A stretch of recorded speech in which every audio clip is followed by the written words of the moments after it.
제가 바로 그 처지가 됐습니다.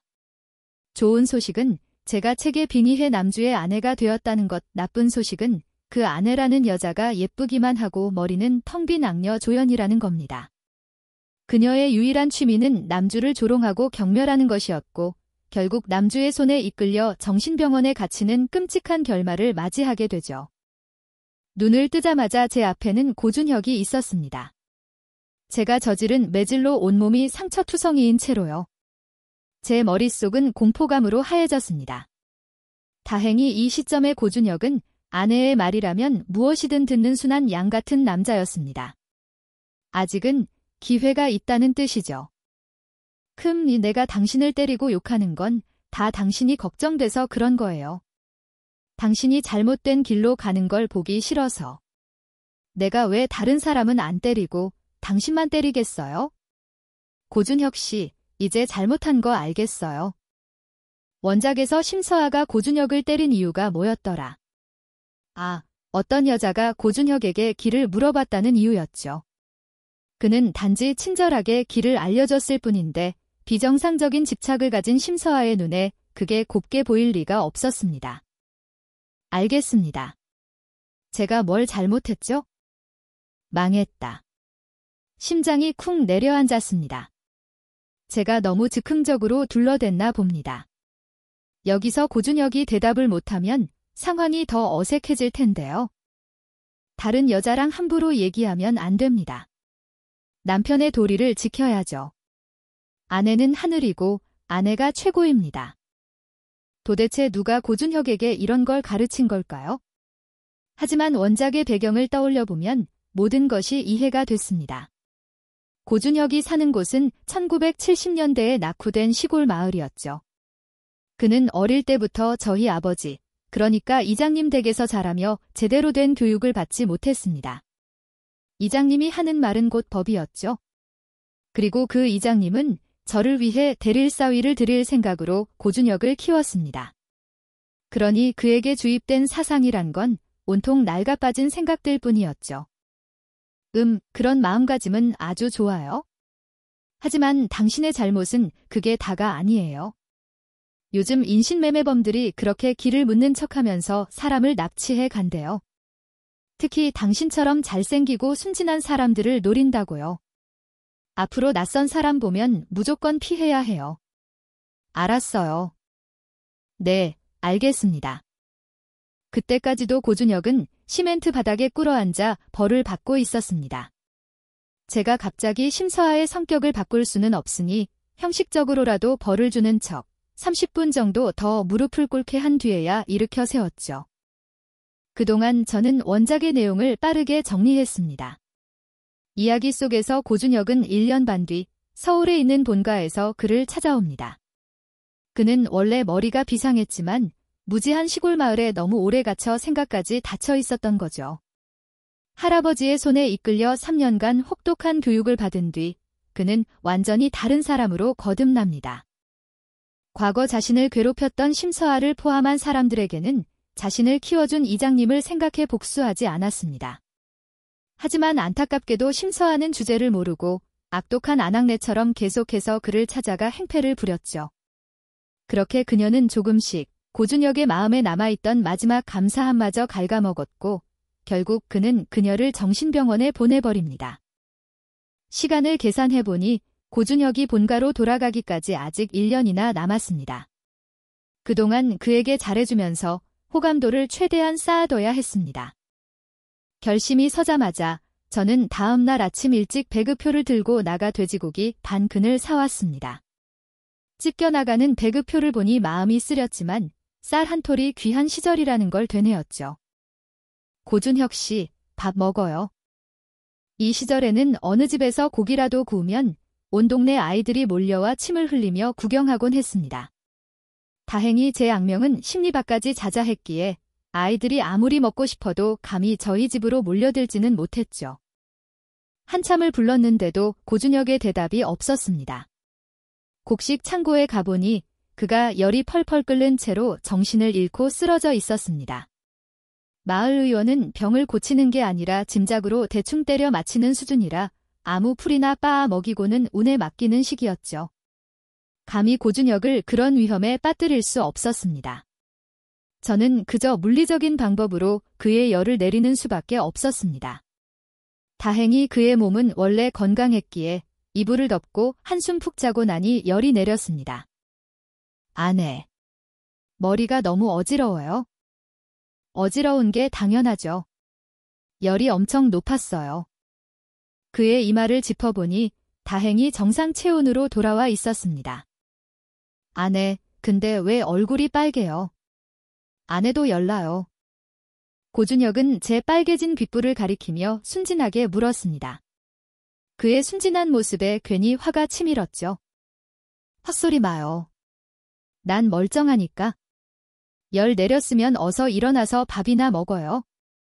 마음을 들킨 것 같아 괜히 짜증이 나서 저는 뒤도 돌아보지 않고 마당으로 나가버렸습니다.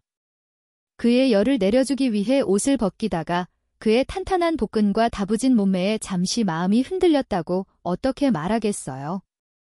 고기 많이 먹어요? 너무 마른 것 같아서요.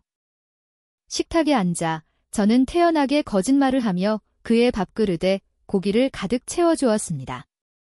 아내, 나 안 말랐는데. 이장님이 나 힘 좋다고 했어요. 아내한테 토실토실한 아들 하나는 꼭 낳아줄 수 있을 거라고 했는데. 푹. 예상대로 이 또한 제 아버지가 그의 머릿속에 주입한 생각이었습니다. 천천히 마셔요, 아내. 체하겠어요. 고준혁은 다정하게 제 등을 쓸어주었습니다. 그가 심서아와 함께 산 지는 이제 막 한 달째. 가끔 맞기는 했어도 그는 그저 자신이 부족해서 그런 것이라 생각하며 순종적인 어린 신부의 모습을 하고 있었죠. 고준혁 씨, 오늘부터 나를 아내라고 부르지 말아요. 원작에서 심서아와 고준혁은 결혼식도 혼인신고도 하지 않았습니다. 그저 이장님이 두 사람이 부부라고 선포하자 마을 사람들 모두가 그 관계를 당연하게 받아들였을 뿐이죠. 이건 고준혁에게 너무 불공평했습니다. 내가 뭘 잘못했어요? 우린 부부잖아요. 왜 아내라고 부르면 안 돼요? 옆집 철순애도 그렇게 부르던데. 저는 이제야 남자들이 왜 연약하고 다정한 여자에게 저항할 수 없는지 알 것 같았습니다. 제 마음속은 비명을 지르고 있었죠. 고준혁은 순박하면서도 어딘가 투박한 바로 그런 남자의 전형이었습니다. 다행히 제 이성은 아직 남아있었죠. 철순애는 서로 사랑하는 부부잖아요. 어릴 때부터 함께 자랐고 마음도 잘 맞고 부부 사이도 좋고요. 근데 우리는요. 고준혁 씨, 나 좋아해요? 저는 심서아가 고준혁에게 저질렀던 만행들을 떠올렸습니다. 차마 입에 담을 수도 없는 일들이었죠. 하지만 아내. 우리도 어릴 때부터 같이 자랐잖아요. 나 아내 많이 좋아해요. 어릴 때 내가 배고파하면 아내가 몰래 밥도 챙겨줬잖아요. 겨울에는 소못도 줬고요. 강에서 물고기 잡아서 구워 먹을 때도 항상 나한테 찻점을 줬잖아요. 우리 사이도 아주 좋아요. 이장님이 때리는 건 정이고 욕하는 건 사랑이라고 했어요. 아내가 날 때리고 욕하는 건 날 아끼고 사랑해서 그런 거 아니에요? 맙서사, 자기 자신을 이렇게 공격하는 남주는 처음 봤습니다.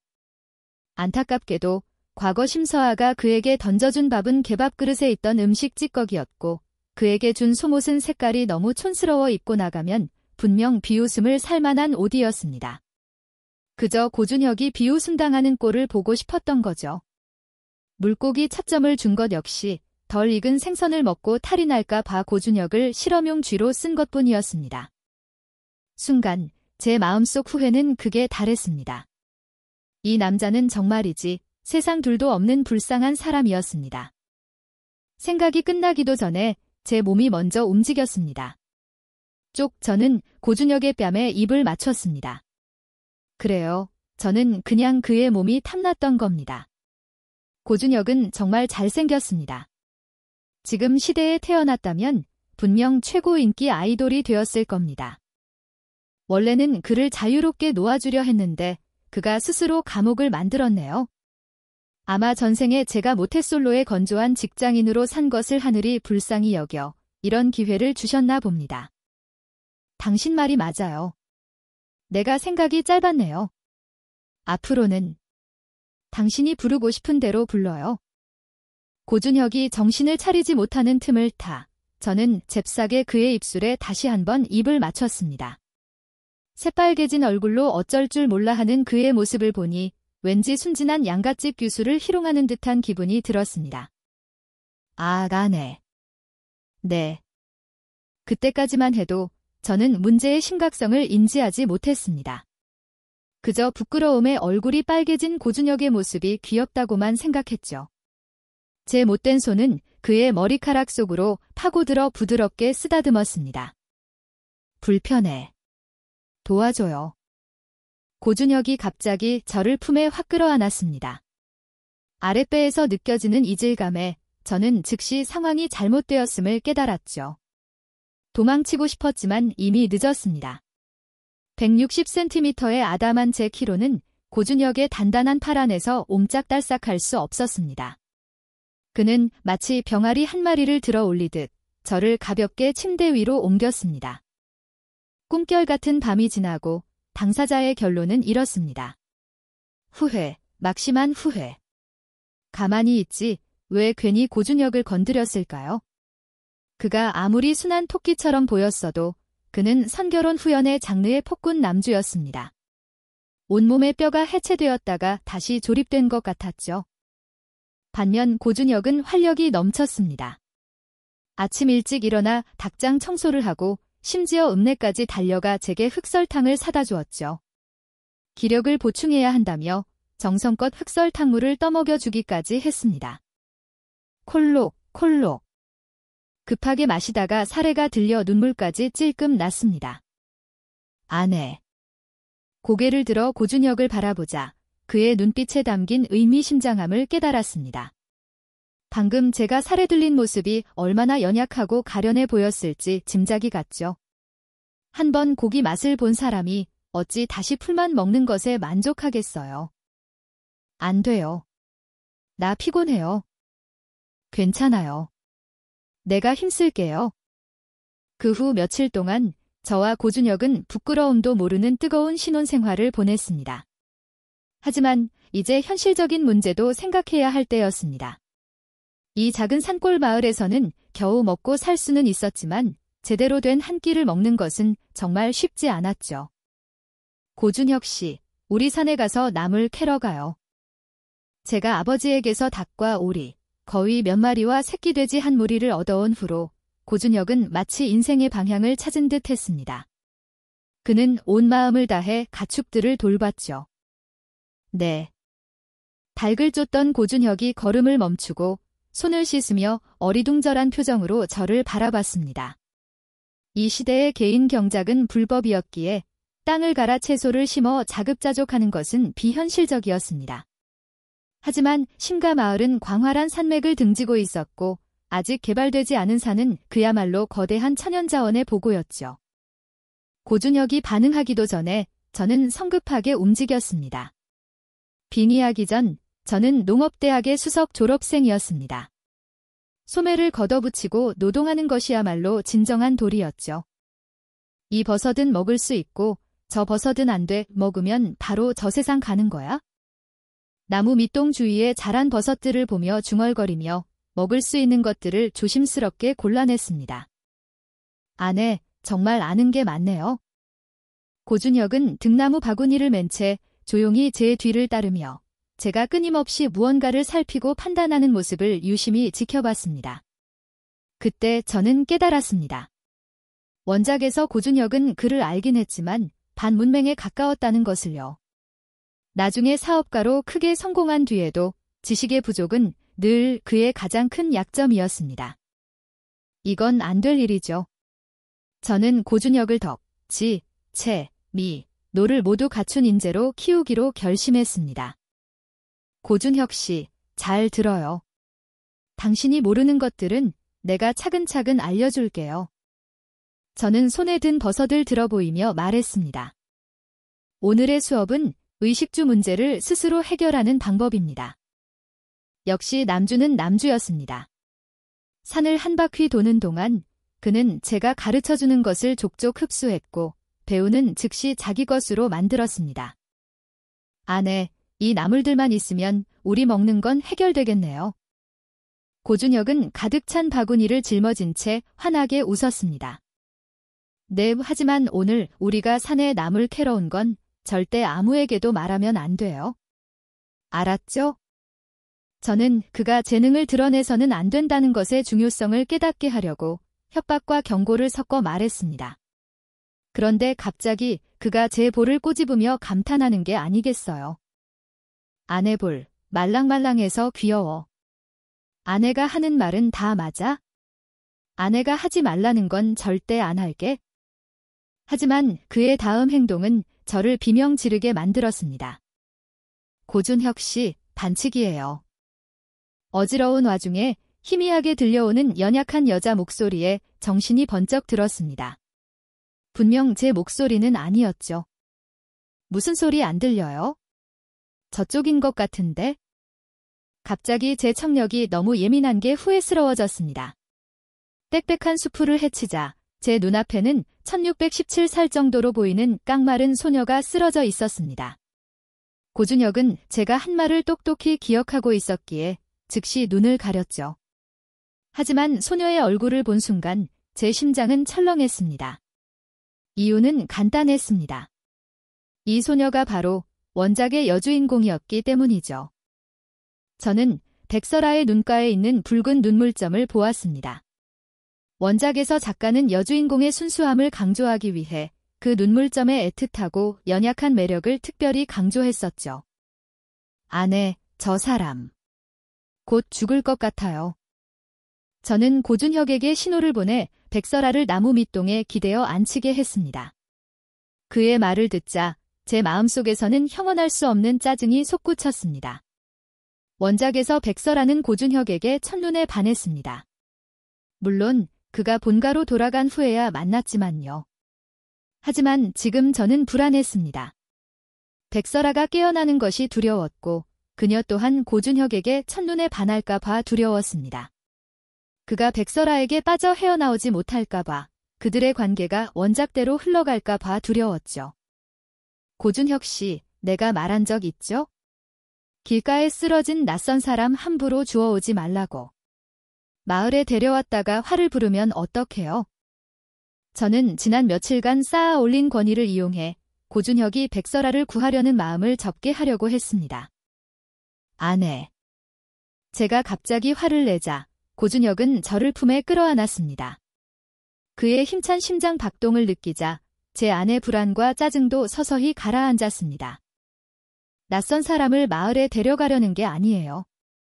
그리고 우리가 산에 온 걸 아버지가 알게 되면 들키잖아요. 아내가 이건 우리 둘만의 비밀이라고, 다른 사람은 알면 안 된다고 했잖아요. 그냥 저 여자가 곧 죽을 것 같아서요. 깊은 숲속인데 냄새 맡고 짐승이라도 오면 어떡해요? 아니면 우리 그냥 구덩이 파서 묻어버릴까요? 그러면 짐승도 안 꼬일 텐데. 고준혁 씨, 사람이 변했네요. 저뿐만 아니라 백설아 역시 그 말을 똑똑히 들었습니다. 아직은 살릴 수 있는 상황인데 산채로 묻어버리자니 정말 뿌리까지 뽑아버리려는 심산이었습니다. 아마도 생존 본능 때문이었을까요? 백설아는 마지막 남은 힘을 쥐어짜 떨리는 눈으로 저를 바라보며 애원했습니다. 제발. 묻지 말아주세요. 결국 저는 고준혁이 백설아를 업고 돌아가게 했습니다. 저는 그녀가 죽지 않을 거라는 걸 당연히 알고 있었죠. 원작에서 백설아는 어릴 때 납치당했다가 사흘 뒤에야 부모님이 숲속에 쓰러져 있는 딸을 찾아내 간신히 구해냈다는 언급이 있었습니다. 다만 그 후로 몸이 더 약해졌을 뿐이죠. 저와 고준혁이 산에 간 날은 바로 백설아가 숲에 버려진 첫날이었습니다. 저는 모른 척할 수도 있었습니다. 사흘만 기다리면 그녀의 부모님이 와서 데려갈 테니까요. 하지만 결국 저는 오지랖을 부려 그녀를 마을로 데려왔습니다. 고준혁은 그녀를 구할 생각이 전혀 없었습니다. 심지어 제가 백설아를 구했다는 이유로 삐치기까지 했죠. 자기 몸도 못 챙기면서 낯선 사람을 보고도 경계심이 없다고요. 특히 제가 백설아의 몸을 닦아줄 때마다 그는 이를 갈며 분노했습니다. 사랑하는 아내와 껴안고 향기를 맡을 기회를 빼앗긴 것도 모자라 그 기회를 낯선 여자에게 빼앗겼으니까요. 아내. 저 여자 돌본 지도 이틀이나 됐잖아요. 약도 다 썼는데 아직도 안 깨어나잖아요. 그냥 묻어버려요. 네. 기대감에 가득 차 반짝이는 고준혁의 눈을 보며 저는 문득 한 가지 사실을 깨달았습니다. 그는 자신만의 생각을 가지고 있었고 더 이상 원작의 이미지에 갇혀있지 않았다는 것을요. 고준혁은 백설아에게 조금의 관심도 없을 뿐만 아니라 오히려 하루빨리 그녀를 묻어버리고 싶어 안달이 나 있었습니다. 저는 웃음이 터져나왔고 일부러 그의 얼굴을 감싸 안으며 다정하게 말했습니다. 안 돼요, 여보. 당신이 그러는 건 불법이에요. 저는 고준혁의 목에 팔을 감고 마치 코알라처럼 그의 몸에 찰싹 달라붙었습니다. 까치발을 들어 그의 뺨에 뺨을 비볐죠. 저는 고준혁을 여보라고 부르는 일이 거의 없었지만 이 호칭은 그에게 특별한 마력이 있었습니다. 그의 뇌를 즉시 정지시킬 수도 있고 제가 그를 달래고 있다는 것을 느끼게 할 수도 있었죠. 그럼으로써 백설아를 산채로 묻으려는 생각도 포기하게 만들 수 있었습니다. 아가네. 고준혁은 제 가는 허리를 감싸 안았습니다. 힘은 극도로 절제되어 있었지만 그 안에는 은밀한 위험이 도사리고 있었습니다. 마치 1초만 더 지나면 저를 덮칠 것만 같았죠. 쿨럭, 쿨럭. 고준혁은 제가 지금 이 순간 그에게 동의하지 않을 거라는 걸 알고 한 발 물러서 입맞춤을 하려 했습니다. 안타깝게도 백설아의 목소리가 모든 것을 멈추게 만들었죠. 저는 고준혁의 언짢은 표정을 못 본 척하며 백설아가 드디어 깨어난 것에 속으로 안도의 한숨을 내쉬었습니다. 깨어났어요. 어디 불편한 곳은 없어요? 저는 그녀의 이마에 손을 대 체온을 확인했습니다. 다행히 열은 내렸네요. 아마 숲속에서의 기억이 너무나 큰 충격이었던 탓일까요? 제 뒤에 서 있는 고준혁을 보자마자 백설아는 겁에 질린 아기 토끼처럼 부들부들 떨며 제 품으로 파고들어 숨었습니다. 언니. 저 사람이 날 산채로 묻으려고 했어요. 저는 그녀의 등을 가볍게 토닥이며 고준혁은 그냥 농담으로 한 말이지 실제로 그럴 생각은 없었다고 부드럽게 설명해 주었습니다. 하지만 제게 돌아온 것은 고준혁의 차갑고 오만한 콧방귀 소리뿐이었죠. 그럼에도 백설아는 몸을 웅크린 채 제 품에서 고개를 내밀지 않았습니다. 지금 상황은 백설아의 눈에 고준혁은 언제나 자신의 목숨을 노리는 악독한 사람으로 비친다는 것이었습니다. 그녀는 피하기에도 바쁜데 원작처럼 첫눈에 반할 정신이 어디 있겠어요. 이야기의 전개가 바뀐 것 같습니다. 꼬마야, 내 아내가 착해서 널 구해준 거야? 하지만 내 아내한테 딴 마음 품으면 무슨 일이 일어날지 몰라. 고준혁은 차가운 얼굴로 백설아에게 경고했지만 그의 시선은 제 허리를 감싸고 있는 백설아의 두 손에 날카롭게 고정되어 있었습니다. 그 시선에 백설아는 손을 놓지도 그렇다고 계속 잡고 있지도 못하는 난처한 상황에 빠졌죠. 언니는 좋은 사람이에요. 언니가 절 구해주셨어요. 백설아는 쉬지 않고 제게 존경심을 표했습니다. 숲속에서 눈은 뜨지 못했지만 의식은 있었고 제가 끝까지 자신을 포기하지 않은 사람이라는 것을 알고 있다고 말했죠. 고열로 정신이 없을 때도 제가 계속 몸을 닦아주며 열을 내려주었고 심지어 고준혁이 해치지 못하도록 보호해 주었다고요. 과연 원작의 여주인공이었습니다. 별처럼 반짝이는 눈동자는 누구라도 저항하기 힘들게 만들었죠. 잠깐만요. 백설아가 지금 저한테 추파를 던지고 있는 건가요? 설마요. 고준혁의 팬이었던 백설아가 제 광팬이 되어버렸습니다. 넌 신원도 불분명하잖아. 이제 정신 차렸으면 빨리 가 은혜 아내한테 패 끼치지 말고. 고준혁은 백설아에게 빵 하나를 퉁명스럽게 던져주고는 침대 옆에 떡하니 버티고 앉아 그녀가 가지 않으면 끝까지 지켜보겠다는 자세를 취했습니다. 언니도 저를 쫓아내고 싶으세요? 저 나쁜 사람 아니에요? 저 쫓아내지 마세요. 그 후 백설아는 자신이 납치되어 산속에 버려진 전말을 아주 상세하게 털어놓았습니다. 심지어 자신의 신분까지 밝혔죠.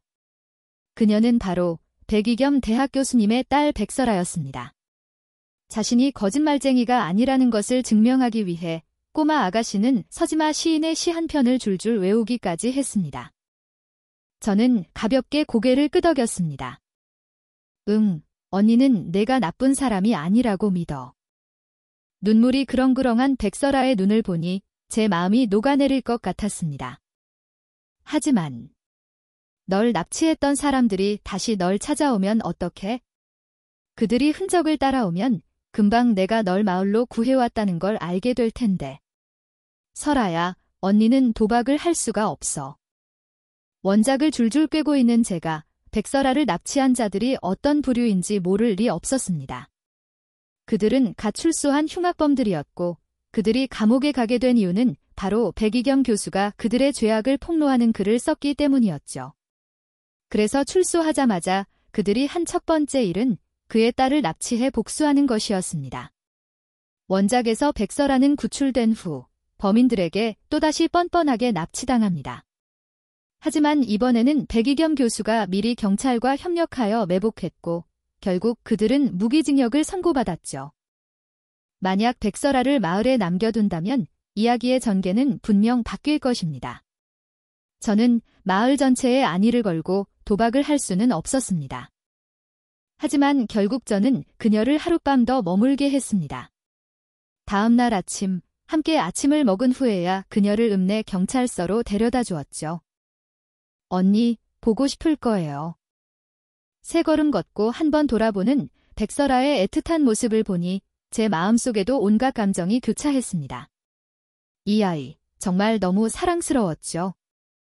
아야. 놔. 아프다고. 이별의 아쉬움에서 채 벗어나기도 전에 옆에 있던 고준혁의 인내심이 한계에 다다랐습니다. 그는 제 얼굴을 쉽게 움켜쥐고 자신과 마주보게 만들었습니다. 심서아. 그 애는 갔는데 뭘 그렇게 쳐다봐. 고준혁의 얼굴은 새까맣게 변했고 그의 낮고 굵은 목소리에는 불만이 가득했습니다. 머리부터 발끝까지 나 지금 질투한다는 세 글자가 선명하게 쓰여 있었죠. 잘못했어요. 여보, 내가 잘못했어요. 아주 성실하게 잘못을 인정하는 태도 덕분에 즉시 관대한 처분을 받을 수 있었습니다. 제가 여보라고 한 번 부르자 고준혁의 화는 절반 이상 누그러졌죠. 고준혁 씨, 질투하는 거죠? 저는 이 기회를 틈타 그의 허리를 끌어안고 장난스럽게 웃으며 그를 놀렸습니다. 하지만 여기가 집이 아니라는 사실을 또 잊고 있었네요.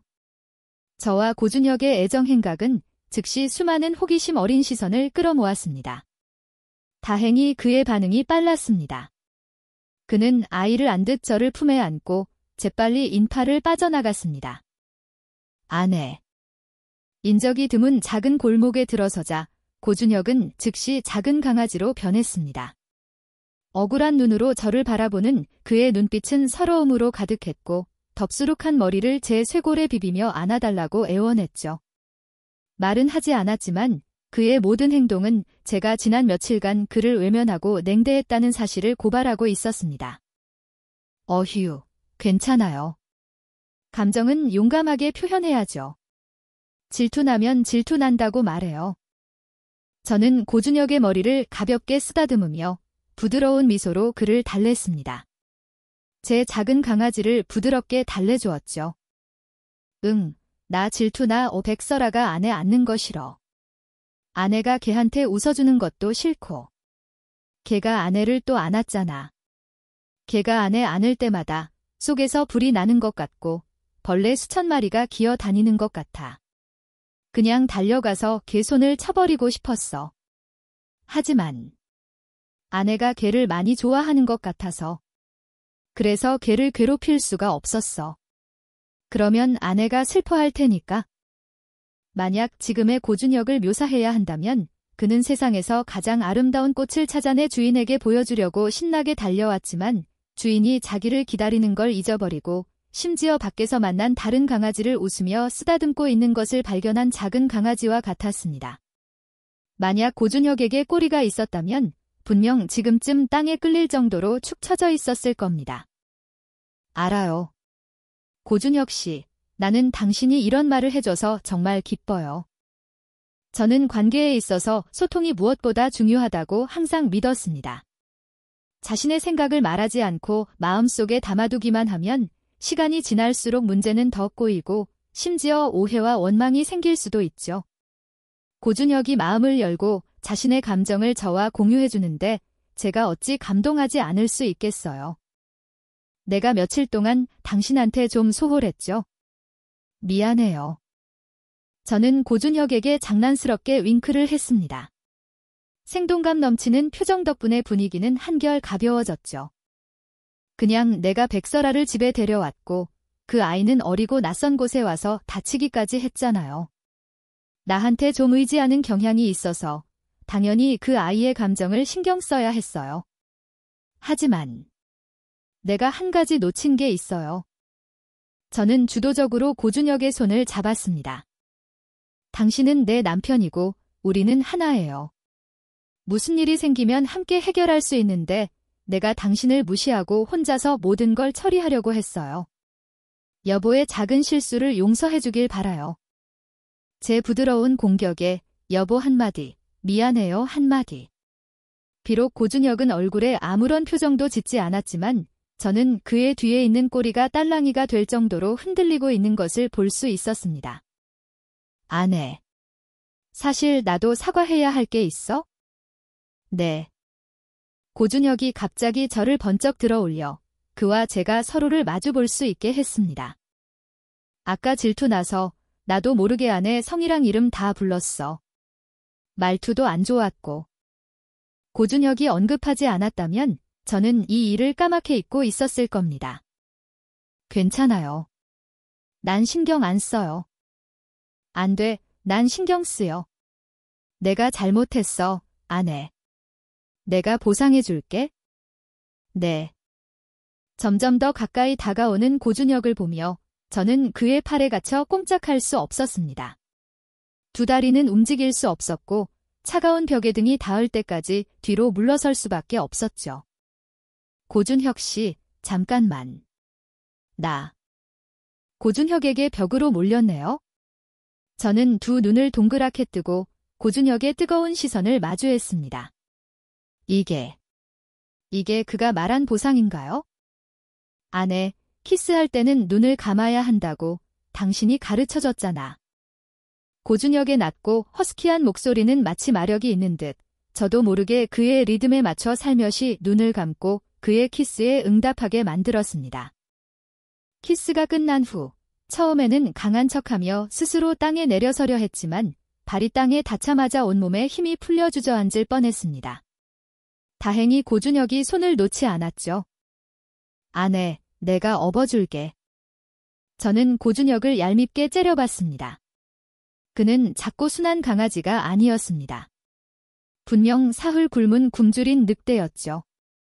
키스 한 번에 저를 이렇게 만들다니요. 마음속으로는 강한 척했지만 몸은 아주 정직하게 고준혁의 등에 올라탔습니다. 고준혁 씨, 친부모님을 찾아볼 생각은 해봤어요. 시골길 위에서 고준혁은 여유롭게 저를 업고 집으로 향했습니다. 부드러운 바람이 그의 어깨를 스치고 제 머리카락을 흩날렸습니다. 석양이 수면에 비쳐 금빛 물결을 만들었고 이런 풍경 속에서 저는 괜히 더 감성적이고 사색에 잠기게 되었죠. 고준형이라는 이름은 제 아버지가 그를 주었을 때 그가 차고 있던 은폐에 새겨진 이름 덕분이었습니다. 그 은폐가 아니었다면 아버지가 그에게 신부귀 같은 이름을 지어주셨을까 봐 정말 걱정스러웠죠. 비록 아버지는 가난하게 살았지만 아무리 가난해도 그 은폐를 팔 생각은 하지 않으시고 상자 밑바닥에 소중히 보관하셨습니다. 고준혁과 제가 정식으로 함께 살게 된 날, 아버지는 그 은폐를 그에게 돌려주셨죠. 생각해봤어요. 어릴 때부터 난 심가 마을 사람이 아니라는 걸 알았어요. 동네 아이들이 나를 때리고 욕하면서 아비 어미도 없는 놈이라고, 버림받은 놈이라고 했어요. 그럴 때마다 생각했죠. 내 친부모님은 정말 나를 원하지 않는 걸까? 왜 나를 찾아오지 않는 걸까? 나도 아빠 엄마가 있었으면 좋겠다고. 고준혁은 이 말을 하며 멀리 심가 마을 쪽을 바라봤습니다. 마을에서는 이미 밥 짓는 연기가 피어오르고 있었죠. 하지만 지금은 아니에요. 이장님은 저한테 정말 잘해주셨어요. 글도 가르쳐주시고 진심으로 사는 법도, 옳고 그름을 분별하는 법도 가르쳐주셨죠. 제 마음속에서는 이미 이장님을 가족으로 생각하고 있어요. 그리고 지금은 아내도 있잖아요. 아내랑 이장님 모두 저한테 진심으로 잘해줘요. 여긴 따뜻해요. 고준혁은 제 손을 자신의 왼쪽 가슴, 심장이 있는 곳에 가져다 댔습니다. 그의 심장이 따뜻한 것은 저 때문이라고 말했죠. 만약 언젠가 그들이 당신을 찾아와서 데려가고 싶다고 하면요. 저는 그의 심장이 힘차게 뛰는 것을 느끼며 말은 의심스럽게 했지만 마음속으로는 이미 확신하고 있었습니다. 나는 이미 집이 있잖아요. 나와 내 아내의 집은 바로 여기 심가 마을이에요. 그들이 정말 온다면 우리 집에 놀러 오라고 초대할 거예요. 만약 그들이 나를 자기네 집에 손님으로 초대하고 싶다고 하면 아내가 가면 나도 갈 거예요. 하지만 오래 머물 수는 없어요. 안 그러면 우리 닭이랑 오리, 거위들 밥 줄 사람이 없잖아요. 분명 분위기가 좀 슬펐는데 고준혁의 닭, 오리, 거위들 때문에 다 망쳐버렸습니다. 아내, 무서워하지 마요. 고준혁은 제 감정에 늘 민감했습니다. 그는 제 다리를 등에 업은 채 살랑살랑 흔들며 마치 아이를 달래듯 부드럽게 토닥였습니다. 내가 어디를 가든 전제 조건이 하나 있어요. 바로 아내도 함께 있어야 한다는 것, 그리고 아내는 아는 게 정말 많잖아요. 나도 더 많이 배워야 해요. 그래야 아내에게 어울리는 남자가 될 수 있죠. 아내를 잘 지켜봐야 해요. 꽉 붙잡고. 그날 계단식 밭에서의 대화 이후 고준혁은 정말로 공부에 매진했습니다. 마치 봄날의 죽순처럼 끊임없이 영양분을 흡수하며 땅을 뚫고 솟아오르기 위해 힘을 비축하는 것 같았죠. 아내, 이 문제 이 풀이법으로 풀면 더 간단하지 않을까? 저는 고준혁의 공책에 적힌 풀이법을 보며 생각에 잠겼습니다. 수학에 있어서 저는 일찍 나는 바보새 타입이었습니다. 제 약점을 알기에 반복 학습을 통해 이해도를 높이고 조건 반사가 형성될 때까지 연습하는 수밖에 없었죠. 하지만 고준혁은 타고난 천재였습니다. 그가 이런 확장된 사고를 할 수 있다니. 보통 이런 풀이 방식은 선생님들이 기회만 하면 된다는 말로 넘어가는 부분이었습니다. 확실히 내가 공식을 적용해서 답을 내는 것보다 좀 더 간단하네. 고준혁 씨 방법은 정말 기발해요. 하지만 다른 사람들에게 보여줄 생각은 없어요. 그냥 아내한테 칭찬받고 싶어서요. 고준혁은 누구보다 제 생각을 잘 알았습니다. 아내가 가르쳐줬잖아요. 재능은 숨겨야 한다고 맞습니다. 재능을 숨기는 것, 남주인공 고준혁은 거의 모든 능력치가 만렙이었고 그 때문에 많은 질투하는 자들의 눈엣 가시가 되어 불필요한 문제에 휘말리곤 했습니다. 비록 결국에는 항상 위기를 극복했지만 처음부터 그런 일이 일어나지 않는 것보다 좋은 것은 없었죠. 그래서 저는 고준혁이 자신의 재능을 감추는 법을 알기를 바랐습니다. 이제 수능까지 한 달도 안 남았는데 무서워요. 저와 고준혁은 시멘트 바닥에 앉아 마당에서 거의 때를 쫓는 닭들을 바라봤습니다. 제게 수능은 아직 너무 먼 이야기처럼 느껴졌습니다. 하물며 이 시대의 수능은 수많은 군사가 외나무 다리를 건너는 것과 같았죠. 원래의 심서아는 어릴 때부터 글을 배워 문맹은 아니었지만 학력 수준은 정말 높지 않았습니다.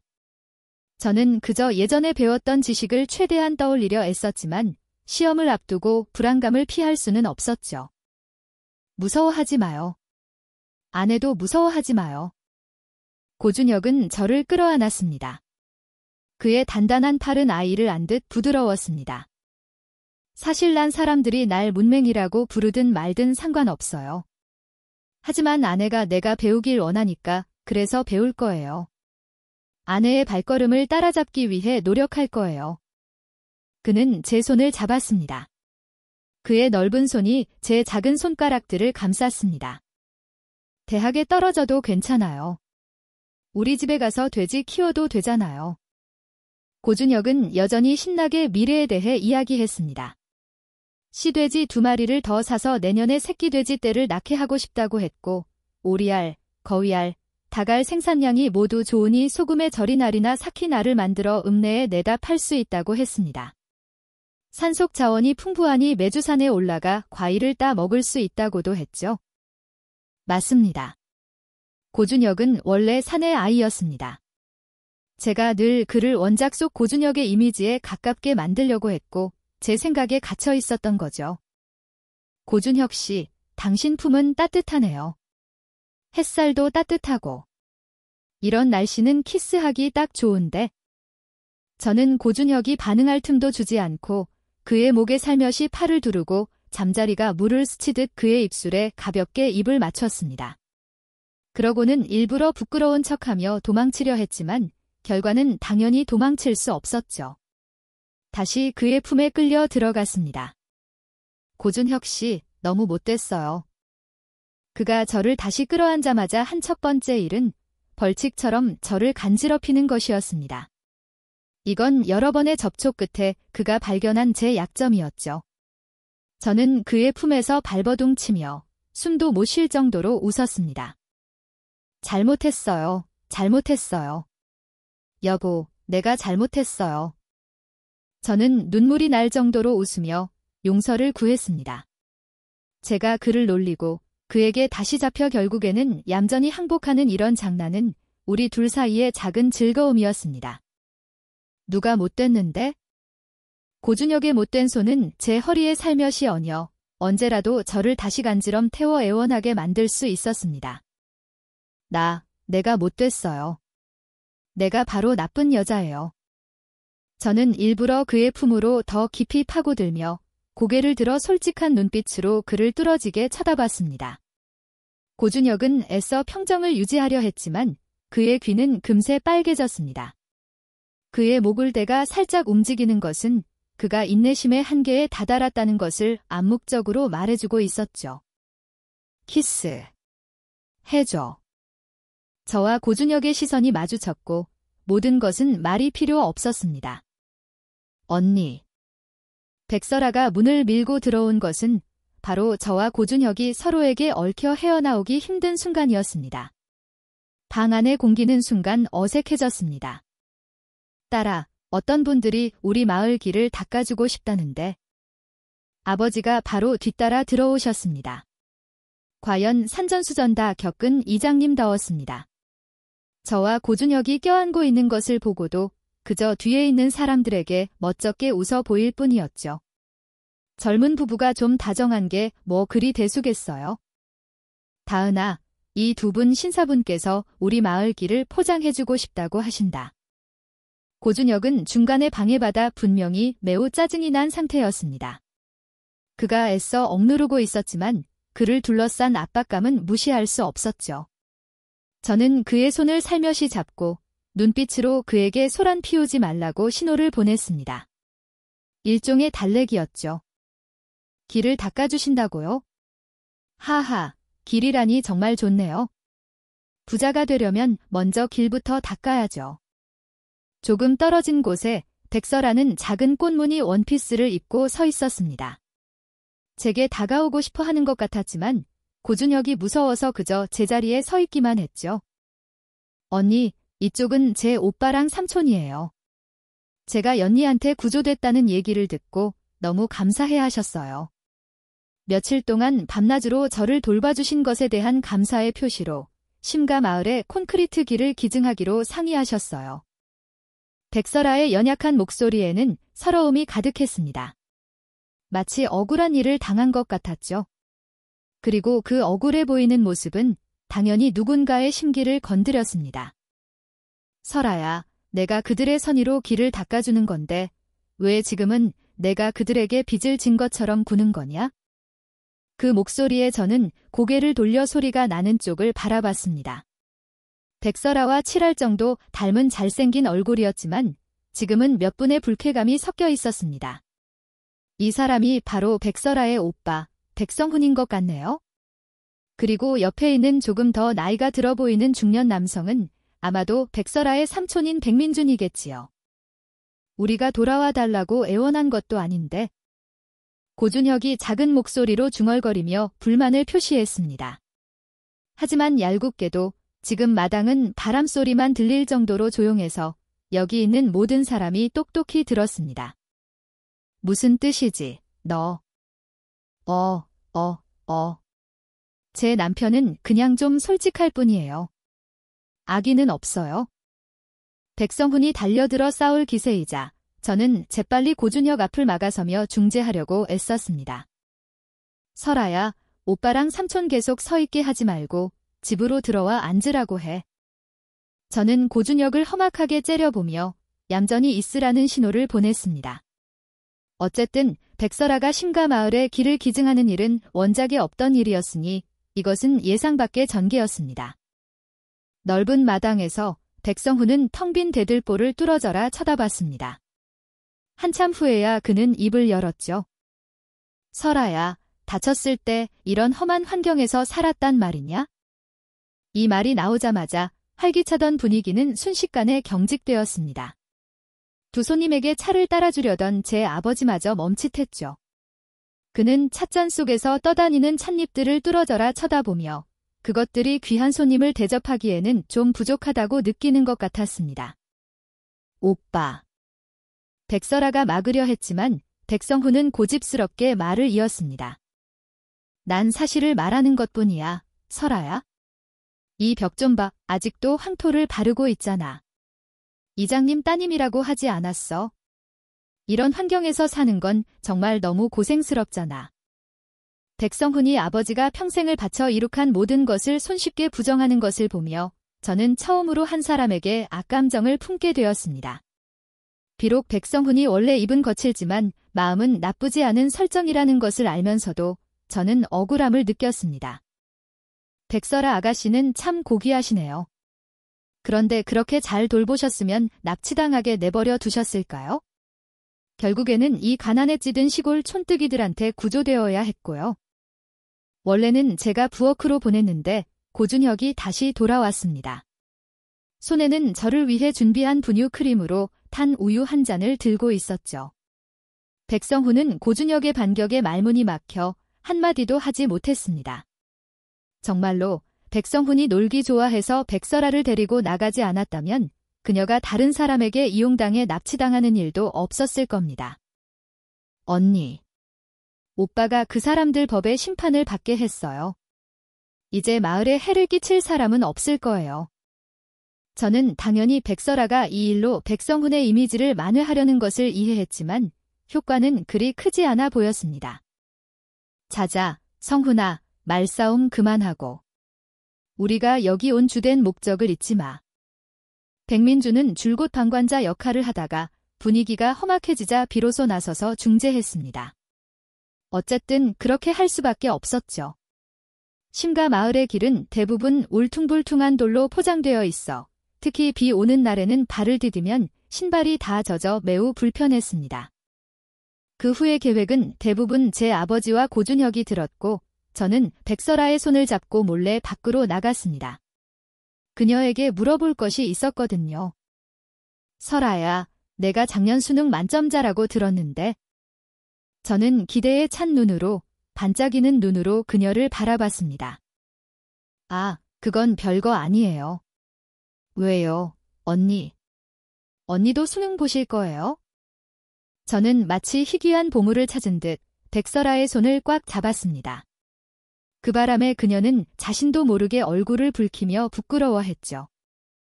응, 나랑 고준혁 씨 둘 다 이번에 수능 볼 생각이야. 혹시 족집게 과외 좀 해줄 수 없을까? 저는 항상 기댈 수 있는 언덕이 있는데 기대지 않는 것은 바보 같은 짓이라고 믿었습니다. 그래서 저는 백설아에게 시험에 나올 만한 중요한 핵심들을 적어달라고 부탁했죠. 제가 공책을 끌어안고 흐뭇하게 웃고 있을 때 백설아가 갑자기 머뭇거리며 말했습니다. 언니는 똑똑하니까 분명 합격할 거예요. 그런데 그분은 백설아는 말을 잇지 못했지만 그 말은 저를 찾으러 온 고준혁이 전부 들어버렸습니다. 그는 다가와 차가운 눈빛으로 백설아를 쏘아봤습니다. 무슨 말을 하고 싶은 거지? 내 아내가 천하제일 똑똑하다는 건 내가 인정할 필요 없어. 이간질 좀 그만하지. 내가 그 여자에게 어울리지 않는다고 말하고 싶은 거 아니야? 나와 그녀는 하늘이 맺어준 천생연분이야. 고준혁은 마치 보물을 지키듯 저를 보호하며 자신의 등 뒤로 저를 숨겼습니다. 심지어 백설아가 자신의 혐오감을 알아차리지 못할까 봐 손수건으로 방금 백설아가 잡았던 제 손을 꼼꼼히 닦아주기까지 했습니다. 마지막으로 그는 제 손을 꽉 잡으며 마치 소유권을 주장하는 듯 했죠. 고준혁과 백설아 사이의 팽팽한 긴장감 속에서 저는 어색하게 코를 극적였습니다. 아무래도 저 때문에 원래는 세상이 칭송하는 완벽한 커플이 될 두 사람이 지금은 연적이 되어버린 것 같네요. 하지만 백설아는 물러설 기미가 보이지 않았습니다. 그녀는 깊은 숨을 들이쉬고 용기를 내어 반박했습니다. 언니는 곧 수능을 보는데 오빠는 시험에 뭐가 나올지 알아요? 시험 전에 언니의 스트레스를 덜어줄 수 있어요. 언니에게 영양가 있는 맛있는 음식을 만들어줄 수 있냐고요. 백설아는 조금의 망설임도 없이 고준혁에게 반박했습니다. 미안하지만 설아야. 그 일들은 내 남편이 다 할 수 있는 것 같은데? 고준혁은 원래도 억울했는데 이제는 누군가가 나타나 그를 추궁하니 그의 아내인 제가 당연히 그의 편에 서서 그의 훌륭함을 주장해야 했습니다. 내 남자는 누구도 그가 좋지 않다고 말하게 둘 수 없었습니다. 백설아는 그 말을 듣고 눈가가 갑자기 붉어지며 목소리에 약간의 흐느낌이 섞였습니다. 하지만 언니. 전 정말 언니를 좋아해요. 이번에 올 때도 오빠를 졸라서 겨우 온 거예요. 언니는 제가 가장 절망적일 때 저를 구해준 사람이에요. 언니는 천사 같아요. 정말 언니와 더 가까워지고 싶었어요. 오빠가 언니처럼 좋은 사람을 가질 수 있다는 게 조금 질투나서 저도 모르게 가시 돋친 말을 했어요. 하지만 언니, 전 아기가 없어요. 그냥 언니와 더 함께 있고 싶을 뿐이에요. 적어도 이 시험 기간 동안만이라도 언니 곁에 있게 해주시면 안 될까요? 제가 정말 많은 문제를 예측해 줄 수 있어요. 백설아는 계속해서 열변을 토했지만 옆에 있던 고준혁은 아무 말도 하지 않았습니다. 왜냐하면 정말로 백설아는 고준혁이 할 수 없는 일을 할 수 있었기 때문이죠. 하지만 그것도 그녀가 이미 수능을 겪어봤기 때문일 뿐입니다. 필요 없어. 저는 처음으로 백설아를 단호하게 거절했습니다. 수능이 걱정되는 건 사실이야. 떨어질까 봐 무섭기도 하고. 하지만 내가 나를 언니라고 부른다면 그는 내 형부야. 내 형부는 내가 시험에 떨어져도 언제나 내 곁에 있을 거야. 우리는 여전히 집에 돌아가 돼지를 키울 수 있어. 가장 중요한 건 나는 그가 내 곁에 있기를 원한다는 거야. 오직 그 사람만이. 저는 조금의 망설임도 없이 고준혁이 제게 얼마나 필요한 존재인지를 솔직하게 표현했습니다. 제가 그에게 마음을 표현하는 법을 가르쳐 주었듯이요. 아무리 많은 사람이 제게 잘해준다고 해도 제가 원하는 사람은 오직 고준혁 한 사람뿐입니다. 제 미래는 분명 아름다울 겁니다. 하지만 그 전제 조건은 저와 그가 함께 그 미래를 만들어가는 것이죠. 어이쿠. 역시 내 딸이야. 말 잘한다. 언제부터인지 아버지와 다른 사람들은 대화를 마치고 밖으로 나와 있었습니다. 아버지는 제 말에 찬성하며 박수까지 치며 칭찬하셨습니다. 심지어 기분이 좋아서 정신이 번쩍 든다며 기어코 고준혁을 데리고 술을 마시러 가려고 하셨죠. 하지만 다행히 제가 제때 막았습니다. 오늘 오후에 시공팀이 마을에 와서 길을 닦기 시작하는데 아버지가 감독을 책임져야 하니 술을 마시고 이를 그르칠 수는 없었죠. 떠나기 전에 백설아는 여전히 눈물이 그렁그렁한 얼굴로 연약하게 물었습니다. 언니, 나중에 또 놀러와도 돼요? 하지만 이번에는 고준혁이 완전히 안심한 듯 했습니다. 고준혁은 제 어깨를 감싸 안고 즐겁게 웃으며 말했습니다. 당연하지, 처제. 다음에 오면 형부가 닭 잡아서 국 끓여줄게. 문득 돌아오는 길에 고준혁이 제 귓가에 속삭였던 말이 떠올랐습니다. 아내, 당신이 있어서 정말 좋아해. 저는 백설아를 보며 미소를 짓고 고준혁의 말을 이었습니다. 맞아. 형부가 끓여준 닭국, 정말 맛있어. 뭐, 누가 닭국 마시러 여기까지 온대? 이 산골짜기에 뭐 볼 게 있다고? 설아야, 가자. 백성훈은 여전히 그 짜증 많고 참을성 없는 태도를 유지했지만 이번에는 제가 그가 계속해서 우리 심가 마을을 폄하하도록 내버려 두지 않을 겁니다. 백 선생님, 심가 마을을 한번 둘러보시고 똑똑히 보신 후에 말씀하시죠. 저희 집벽이 황토로 지어졌다고 하셨죠? 그럼 아시나요? 50년 전 심가 마을은 전쟁 후에 폐허였습니다. 바로 제 할아버지, 아버지, 그리고 마을의 여러 세대에 걸친 노력 덕분에 지금 각 집마다 황토벽이라도 갖게 된 겁니다. 저희가 돌판으로 길을 깔았다고 비웃으셨죠. 그럼 아시나요? 심가 마을은 큰 산을 등지고 있어 비만 오면 산사태가 나고 흙길은 걸을 수도 없게 됩니다. 이 돌들은 모두 마을 남자들이 강가에서 하나하나 짊어지고 온 겁니다. 저희 마을이 가난하다고 하셨죠? 하지만 작년에 아버지는 보조금으로 귤나무 200그루를 사셨고 지금까지 죽은 나무는 단 5그루 뿐입니다. 저는 심가 마을의 미래가 심 이장님의 지도 아래 반드시 부유해져 풍요로운 삶을 향해 나아갈 것이라고 믿습니다. 고준혁이 부드럽게 제 눈물을 닦아주기 전까지 저는 제가 울고 있다는 사실조차 몰랐습니다. 솔직히 말해서 저는 붉은 깃발 아래 태어나 평화로운 시대에 자랐습니다. 이전 세대의 고된 삶에 대한 이야기는 책과 다큐멘터리를 통해서만 알았을 뿐 실제로 느껴본 적은 없었죠. 하지만 저는 어릴 때 할아버지와 시골에서 함께 살았습니다. 할아버지는 평생을 밭일을 하며 고생하셨고 평온한 날들을 보내게 되셨을 때쯤 발을 헛디뎌 개울에 빠져 뇌졸중으로 돌아가셨습니다. 평생 할아버지는 백성은 먹는 것을 하늘로 삼는다고 말씀하셨습니다. 어떤 시대든 가장 중요한 것은 배를 채우는 것이라고요. 할아버지의 영향으로 저는 커서 농업대학에 진학했고 실험실 밭에 머리를 박고 나오지 않았습니다. 저는 심서아는 아니지만 그녀의 머릿속에 있는 심 이장님에 대한 기억은 아주 선명했습니다. 그는 마을 사람들이 굶지 않게 하려고 더 나은 삶을 살게 하려고 몇 날 며칠 밤을 지새웠습니다. 정부에서 보조금이 나올 때마다 그는 모두 더 어려운 가정을 돕는 데 썼습니다. 티끌 모아 태산이라고 마을 사람들 모두 심 이장님의 고생을 똑똑히 보았기에 모든 집이 함께 돈을 모아 묘목을 사는 일도 있었던 겁니다. 하지만 백성훈, 그는 아무것도 모릅니다. 아무것도 이해하지 못하면서 그저 자신이 본 것만으로 심 이장님의 모든 노력을 부정했습니다. 저는 받아들일 수 없었습니다.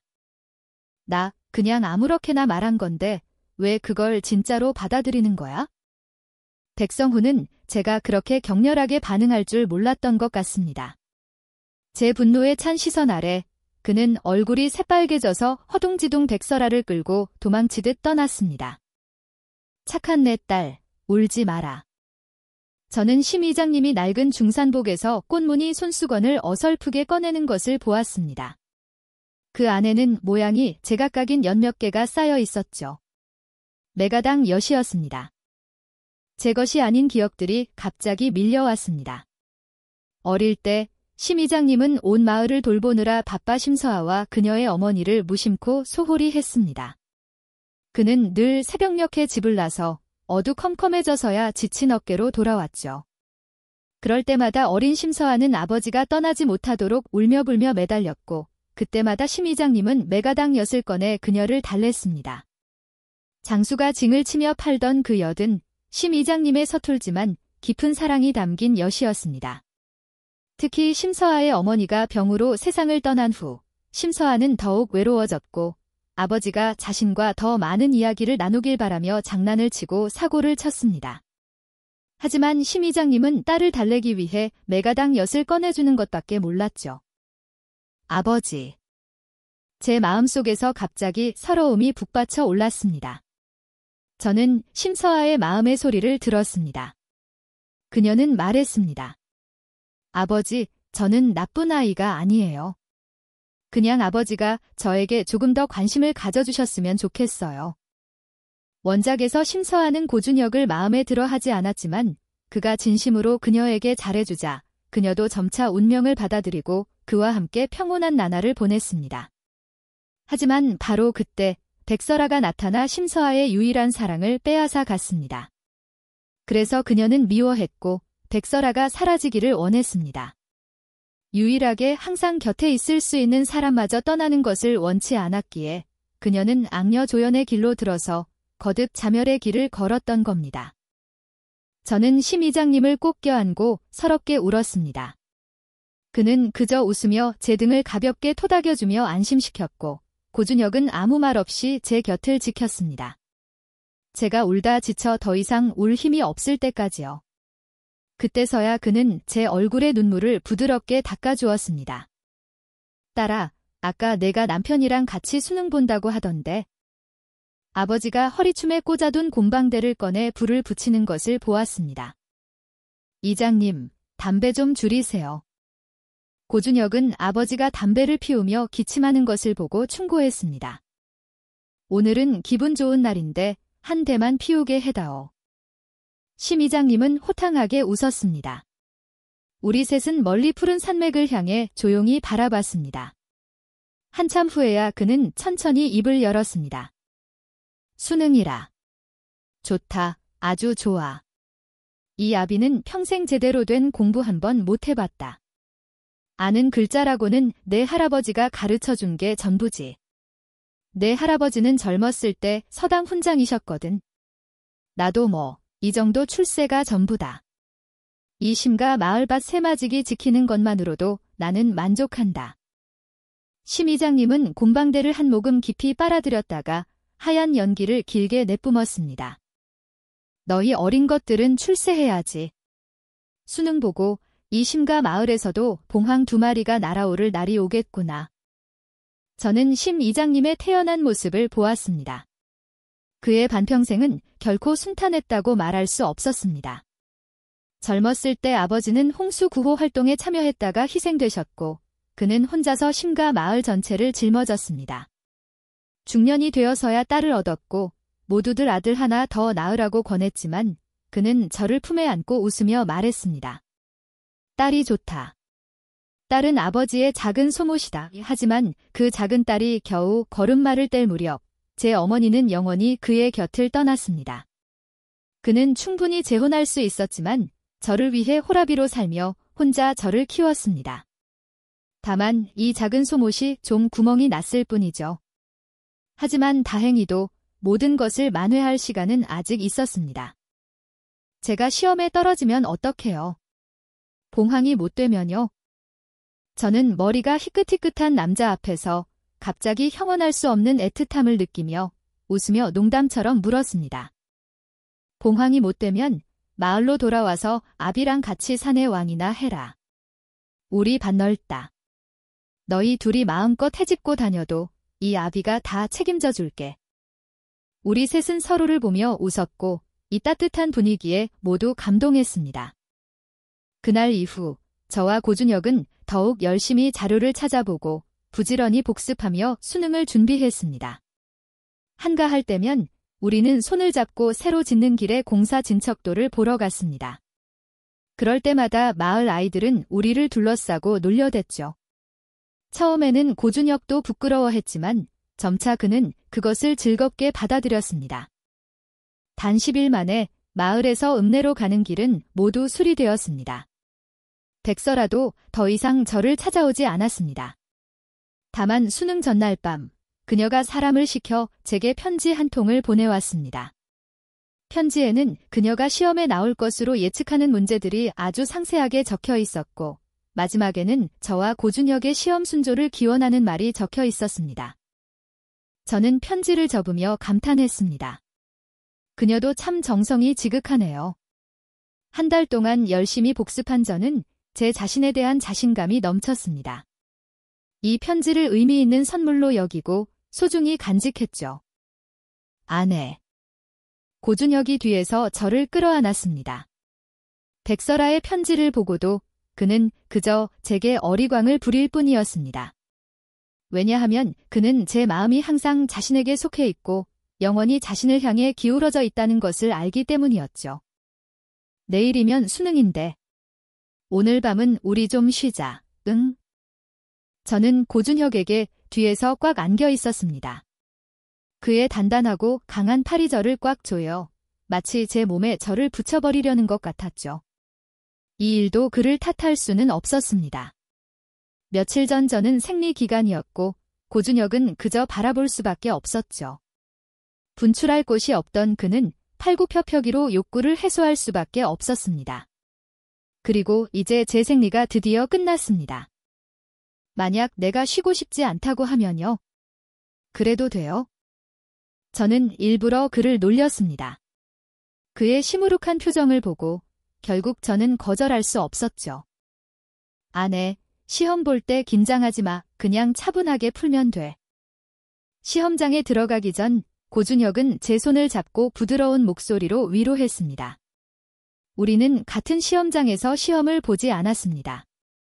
저는 문과, 그는 이과였죠. 저는 가볍게 고개를 끄덕였습니다. 제 자신감은 충분했고 당황하지 않을 자신이 있었습니다. 수능 마지막 날, 아버지가 우리 둘을 시험장까지 데려다 주셨습니다.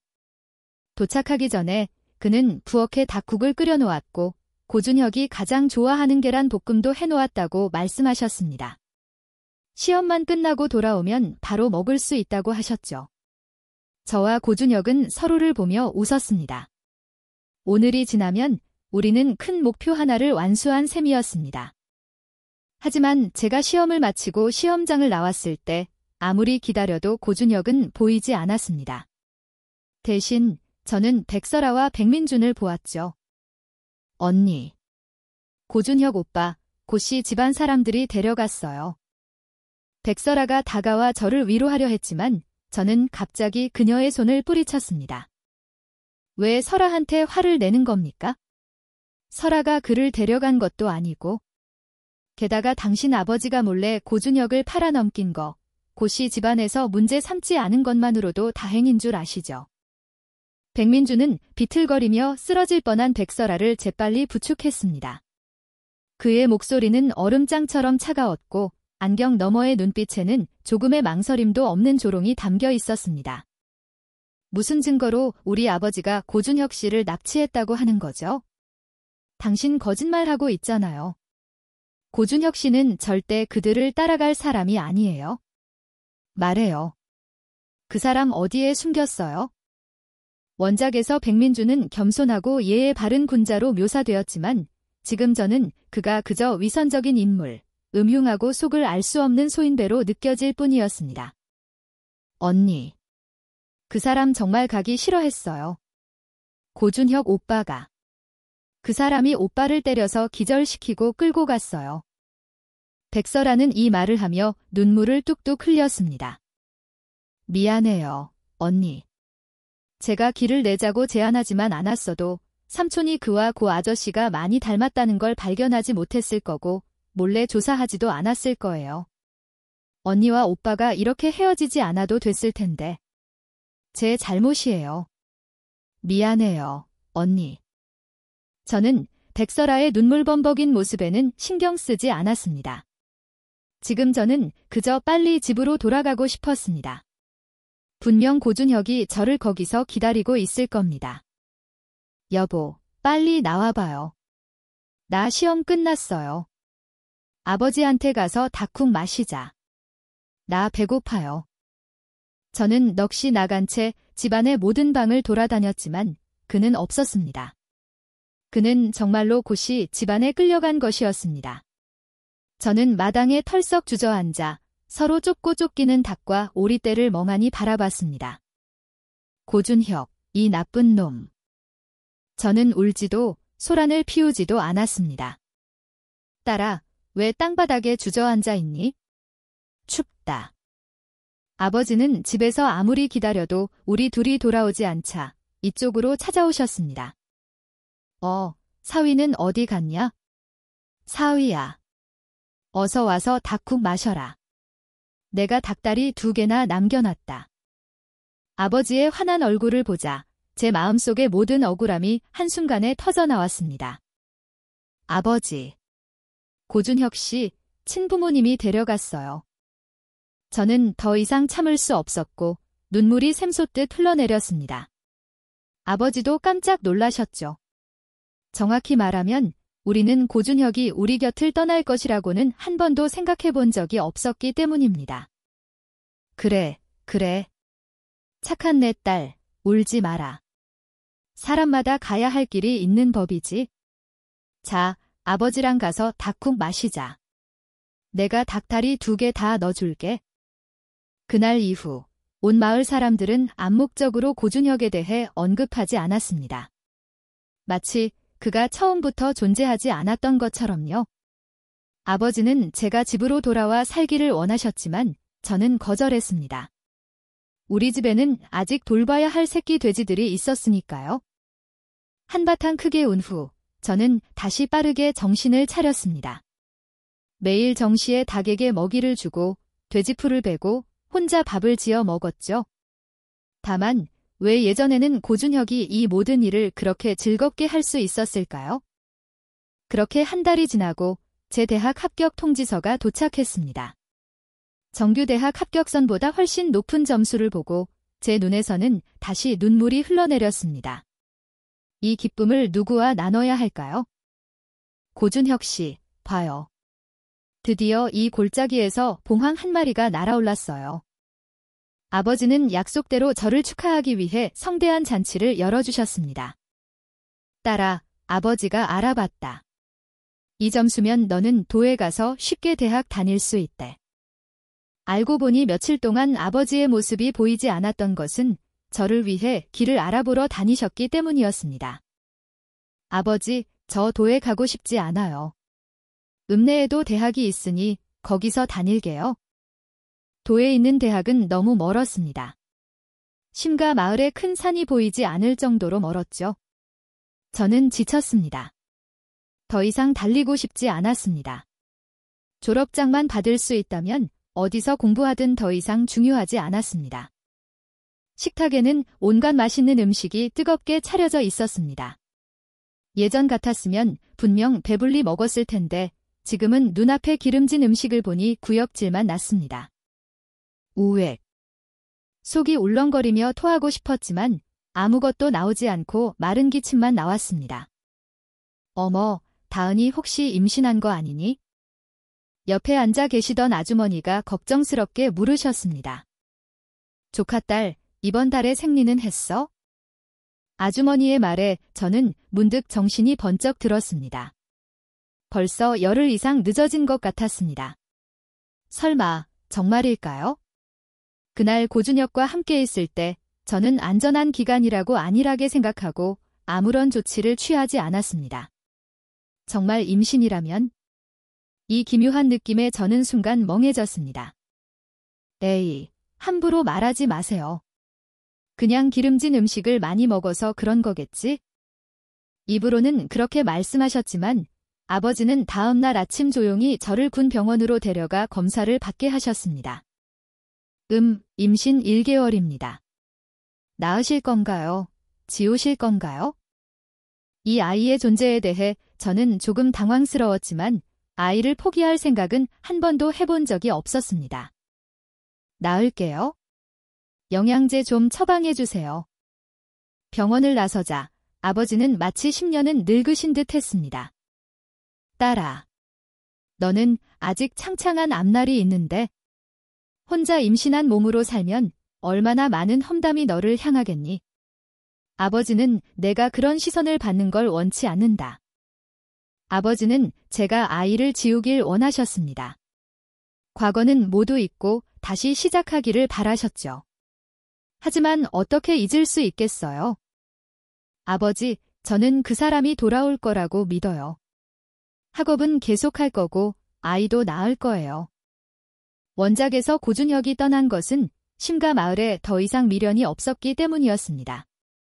게다가 바로 그때 고씨 집안에서 그를 찾아왔기 때문에 그는 스스로 떠난 것이었죠. 하지만 현실에서는 심가 마을 사람들 모두 고준혁에게 아주 잘해주었고 그 자신도 이 작은 마을을 아주 사랑했습니다. 그는 언제나 저와 함께 있고 싶다고 말했습니다. 그는 고씨 집안에 의해 기절당해 끌려간 것이었습니다. 기회만 있다면 그는 반드시 돌아올 방법을 찾을 겁니다. 딸아. 아버지가 그 아이를 못 믿는 게 아니다. 그 아이는 아버지가 지켜보며 키운 아이야. 하지만 사람 마음이라는 게 예로부터 변하기 쉬운 법이란다. 바깥 세상은 얼마나 넓고 유혹이 많겠니? 아버지는 내 행복을 걸고 도박할 수 없다. 그 아이가 진세미 같은 배신자가 되지 않으리라고 장담할 수 없어. 예전에 내가 그 녀석을 좋아하지 않을까봐 두 사람 혼인신고도 안 시켰다. 이제 그 아이는 집으로 돌아갔으니 다른 여자를 찾을 수도 있어. 아버지, 그만하세요. 정 안 되면 제가 이 아이 낳아서 심시성을 붙일게요. 우리가 함께 키워서 이 아이가 심가 마을에 남아 우리와 함께 이곳을 지키게 할게요. 아버지의 말씀은 날카로운 칼날처럼 한 조각 한 조각 제 심장을 찔렀습니다. 사람의 마음은 시련을 견디지 못합니다. 한번 고준혁을 믿기로 그가 돌아오기를 기다리기로 선택한 이상 저는 그가 다른 사람을 찾을지 의심하지 않을 겁니다. 이 아이, 제가 낳을 수 있고 키울 수도 있습니다. 저는 계속해서 기다렸습니다. 수확의 계절이 올 때까지, 돼지우리의 새끼 돼지 한 배가 더 태어날 때까지 기다렸습니다. 저는 마을 아주머니들과 함께 오리알을 소금에 절이고 다갈로 삭힌 알을 만들었습니다. 다만 예전에는 저와 고준혁만의 비밀이었던 그 장소를 이제는 마을 사람들에게 알려주었습니다. 듣자 하니 그들은 많은 값진 것들을 찾아내 비싼 값에 팔았다고 합니다. 정원의 귤나무는 푸르게 자랐고 마을의 각 집도 튼튼한 시멘트 벽을 짓기 시작했습니다. 제 특별한 상황과 꽤 좋은 성적, 그리고 아버지의 약간의 노력 덕분에 읍내 학교에서는 제 학적을 보류해주고 휴학을 허락해 주었습니다. 덕분에 저는 안심하고 마을에 남아 태교에 전념할 수 있었죠. 마을 아주머니들은 저를 매우 아껴주셨습니다. 심지어 돈을 모아 작은 텔레비전 한 대를 사주시며 제가 산후조리 기간 동안 너무 심심해할까 봐 걱정해 주셨죠. 겨울이 금세 찾아왔고 제 배는 점점 불러와 혼자서는 많은 일을 할 수 없게 되었습니다. 그래서 옆집 철순의 아주머니 댁에 신세를 지게 되었죠. 철순의 아주머니는 잠시도 가만히 계시지 않는 분이셨습니다.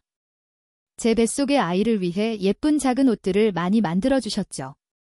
뱃속의 아이도 아주 착하고 건강해서 저를 조금도 힘들게 하지 않았습니다. 이렇게 많은 이야기를 했는데 고준혁 씨, 도대체 언제 돌아올 거예요?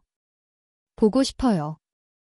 올해 초봄, 저는 돌아온 백설아를 기다릴 수 있었습니다. 그녀는 점점 더 날씬하고 부드러우며 우아해 보였습니다. 언니, 괜찮으세요?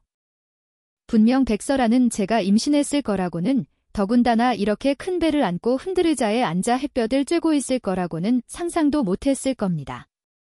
난 아주 건강해. 잘 먹고 잘 자. 저는 백설아에 대해 어떤 감정을 느끼는지 잘 몰랐습니다. 아마 그녀는 정말 순수했을지도 모릅니다. 하지만 그녀는 다른 사람의 등 뒤에 숨어 보호를 찾는데 익숙해져 있었습니다. 그녀는 덩굴나무처럼 오직 나무에 의지해야만 생존할 수 있었죠. 그녀는 다른 사람이 자신의 뒷수습을 해주는데 익숙해져 있었습니다. 그녀가 울기만 하면 항상 누군가가 나서서 그녀를 변호해 주었죠. 저는 그녀를 미워하지는 않았지만 정말로 그녀에게 미소를 지어줄 수는 없었습니다. 하지만 그 사람은 안 괜찮아요. 오빠가 그러는데 고준혁 오빠가 고씨 집안 회사로 끌려가서 반년 동안 지냈는데 아직도 그들의 안배를 따르지 않는데요. 고 아저씨가 그에게 교훈을 주려고 일부러 사람을 시켜 그를 단련시키고 있대요. 그동안 고준혁 오빠 몸은 하루도 성한 날이 없었대요. 하지만 회사에 그에게 아주 잘해주는 언니가 한 명 있는데 다들 소문이. 저는 처음으로 백설아의 진짜 모습을 본 것 같았습니다. 그녀는 순수한 흰 꽃이 아니었습니다. 그녀는 바로 녹차녀, 여우 같은 여자였습니다. 백설아, 도대체 무슨 말을 하고 싶은 거야? 내가 임신해서 흥분하면 안 된다는 걸 알면서도 굳이 여기까지 와서 이런 말을 하는구나. 쥐어짜는 듯한 통증이 온 배로 퍼져나갔고 제 온몸은 힘이 쭉 빠졌습니다. 제가 배를 움켜쥐고 식은땀을 흘리며 고통스러워하는 것을 보고 백설아는 비뚤어지고 사나운 미소를 지었습니다. 하하하. 언니, 그냥 연니한테 한 가지 말해주고 싶었어요. 고준혁은 원래 좋은 사람이 아니라고. 그는 분명 유혹을 이기지 못할 거라고요. 언니는 그렇게 좋은 사람인데 왜 그의 아이를 가질 수 있어요? 게다가 언니는 그를 그렇게 사랑하잖아요. 두 사람 사이에 끼어들 수 없게 되었으니 그럼 두 사람을 망가뜨려 버릴게요. 제가 일부러 삼촌한테 고준혁을 조사하게 시켰어요. 제가 그를 언니 곁에서 떠나게 만든 거예요. 언니가 저를 구해주셨는데 왜 저를 좀 더 봐주실 수는 없어요? 전 남자가 싫어요. 남자들은 정말 더러워요. 그들은 저를 역겹게 만들어요. 언니도 남자들 멀리하면 안 돼요. 이 아이가 없어지면 우리 함께 새로운 삶을 시작해요. 제가 거의 기절하려던 순간 누군가가 저를 안아 올리는 것을 느꼈습니다. 그 후 저는 완전히 혼수 상태에 빠졌죠. 하지만 저는 알았습니다. 고준혁이 돌아왔다는 것을요. 그가 수많은 장애물을 넘어 저를 찾아왔으니 그럼 저도 더 이상 기절한 척할 수는 없었습니다. 저는 힘겹게 눈을 떴습니다. 아버지와 제 남편이 모두 여기 있었습니다. 그는 더 마르고 까매지고 초췌해 보였습니다. 여보. 저는 고준혁을 꼭 껴안고 기쁨의 눈물을 터뜨렸습니다. 지금 제 모습은 분명 아주 못생겼겠지만 그를 보자마자 마음속의 모든 억울함이 사라졌습니다. 제가 말했잖아요. 그는 반드시 돌아올 거라고요. 아내. 미안해. 너와 아이의 가장 중요한 순간에 곁에 있어주지 못해서. 고준혁의 이마에는 여전히 상처가 남아있었고 그가 미간을 찌푸릴 때마다 피가 배어 나왔습니다. 그걸 보니 제 마음이 찢어질 듯 아팠습니다. 도대체 누가 그렇게 잔인하게 얼굴을 때릴 수 있었을까요? 걱정 마라, 딸아. 아버지가 너 대신 이 녀석 교육 좀 시켰다. 아버지가 옆에 서서 칭찬받기를 기다리는 듯 하하 웃으셨습니다. 알고 보니 고준혁 이마의 상처는 이 늙은 양반이 때린 거였네요. 작은 체구에 힘도 좋으시네요. 됐어요. 두 분 부부는 편하게 얘기 나눠요. 난 손주 보러 갈 테니. 저는 고준혁의 품에 기대어 아무 말도 하지 않았습니다. 사실 그에게 물어보고 싶은 것이 많았지만 그가 제 앞에 나타난 순간 다른 모든 것은 중요하지 않게 되었습니다. 아내, 궁금한 거 많지? 괜찮아. 내가 다 얘기해 줄게. 알고 보니 그날 꽃이 집안 사람들이 정말로 고준혁을 기절시켜 데려간 것이었습니다. 하지만 그것은 그가 너무 격렬하게 저항해서 스스로 다칠까 봐 그런 것이었죠. 고씨 집안으로 돌아간 후 그들은 백설아의 초기 진술에 의존해 당연히 자신의 아들이 제 아버지에게 납치당했다고 생각했습니다. 그리고 뻔뻔하게 그들의 아들을 차지한 저 역시 그들에게 미움을 샀죠. 그들은 고준혁이 제 미모에 홀렸다고 생각했고 아무도 그의 설명을 들으려 하지 않았습니다. 고준혁의 아버지는 더욱 강경하게 즉시 그를 집안 회사로 보내 단련시켰습니다. 하지만 그는 끝까지 굴복하지 않았죠. 어느 날 밤, 고준혁은 고열로 기절했고 혼수 상태에서 무의식적으로 간호사의 손을 잡고 아내 브라고 불렀습니다. 그 간호사 역시 이 강철 같은 군인의 헛소리 속 아내에게 흥미를 느끼게 되었죠. 그의 상처를 치료해주면서 그녀는 틈틈이 저에 대해 알아보았습니다. 그럼 이 모든 일의 원흉은 백설아였네. 저는 조용히 고준혁의 이야기를 들었습니다. 알고 보니 마을의 헛소문, 고씨 집안이 믿었던 왜곡된 이야기들은 모두 백설아가 꾸며낸 것이었습니다. 그녀는 고씨 집안 사람들 앞에서 일부러 저를 헐뜯었고 마을에는 고준혁이 저를 버렸다는 소문을 퍼뜨렸습니다. 바로 그녀가 양측의 오해를 불러일으키고 갈라놓았던 겁니다. 다행히 그 간호사는 한 달간의 은밀한 조사 끝에 마침내 한 가지 사실을 발견했습니다. 백설아에게 정신적인 문제가 있다는 것을요. 그녀가 아프다고. 어떻게 그럴 수가 있어? 원작에서 심서아는 일찍 죽었고 백설아와 고준혁의 이야기도 그들이 결혼하는 것으로 끝났습니다. 백설아가 정신병을 앓고 있다는 언급은 전혀 없었죠. 아무래도 백설아는 예전에 한 무리의 사람들에게 성폭행을 당한 적이 있는 것 같아. 그 후로 심각한 트라우마를 앓게 됐고 지금은 병원에 입원해서 치료받고 있대. 그렇구나. 그러면 그녀의 기이한 행동들이 모두 설명이 되네. 알고 보니 그것이 그녀가 남자를 그렇게 혐오했던 이유였습니다. 그녀는 원래 고준혁이 저를 만지는 것을 원치 않았던 거죠. 하지만 나도 고씨 집안 사람들에게 확실히 말했어. 그들이 나를 낳아준 것은 틀림없지만 그 해에 그들이 나를 잘 돌보지 못해서 인신매매범들에게 잡혀가게 한 거라고. 내게 새로운 삶을 준 것은 장인어른이라고. 그래서 그들이 정해준 길을 받아들이지 않을 거라고. 내 뿌리는 심가 마을에 있고 어디를 가든 나는 이곳으로 당신 곁으로 돌아올 거라고. 이번 이별은 고준혁을 훨씬 더 성숙하게 만들었습니다. 그는 더 신중해지고 책임감 있어지고 저를 더 소중히 여기게 되었습니다. 아내, 알아? 당신 꼬박 일주일 동안 잠만 잤어. 저 녀석, 그새 엄청 컸어. 처음 태어났을 때는 쭈글쭈글한 작은 할아버지 같아서 진짜 못생겼었는데 조산으로 태어난 심평아는 태어나자마자 인큐베이터에 들어가야 했습니다. 그 안에 웅크리고 있는 작은 아이를 보니 제 심장이 녹아내리는 것 같았습니다. 평안이라는 이름은 고준혁이 지었습니다. 그는 그저 아이가 평안하고 즐겁게 평생을 살기를 바란다고 말했죠. 아이가 왜 심시성을 따랐는지에 대해서는 고준혁은 처음부터 자신이 대릴 사위라는 것을 알고 있었습니다. 그에게는 물려받을 가업도 없었고 가장 중요한 것은 제 어머니와 우리와 함께 있을 수 있다는 것이었죠. 아내, 당신 건강해지면 우리 아주 중요한 일 하나 해야 돼. 무슨 일? 혼인 신고.